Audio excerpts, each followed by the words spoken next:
Вот смотрите, вот эти люди с сегодняшнего дня все российские машины закрывают на штрафстоянку. Новый закон у них вышел. Ищут, короче, чтобы все машины были на учете у нас в Казахстане.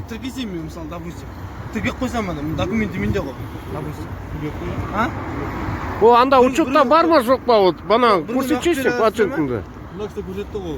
Хозяин бар ма? Анда Россияда? Ауада тұр, ана учетта жатыр. Ауада тұр. Вот, а хозяин жоқ, значит, анда. Ол қалай барады енді?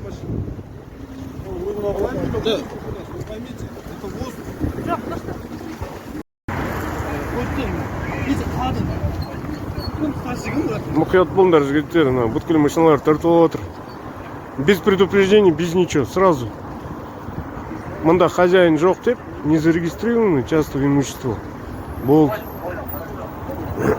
Армянда да тартып отыр. Мына Россия. Мына Россия штрафстоянкаға, аржағында тағы бір машина тұр. Мұқият болыңдар жігіттер, еден шығармаңдар машиналарыңды, болды. Разборға нақтыру керек. Вон пидорасы стоят нахуй. Одного притащили, меня. Вот еще одного с трассы притащили. Охуеть надо, он полная она. Смотри, еще едут. Да, смотри, вот еще одного поймали, смотрите там. Короче, можно здесь сегодня ночевать, охранять сразу.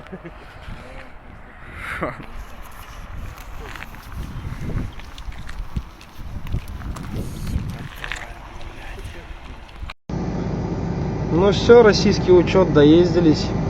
Забирают машину на штрафстоянку. Уже штук 20 загнали в течение 2 часов.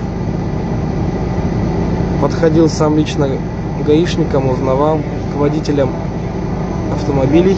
Росучет забирают. Если он снят в России с учета.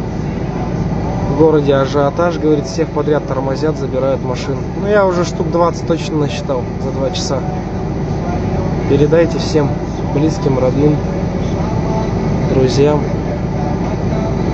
то, что ездить нельзя, запрещено. Передвигаться на автомобиле, который снят в России с учета. Проверяйте свои машины. Всем удачи на дорогах.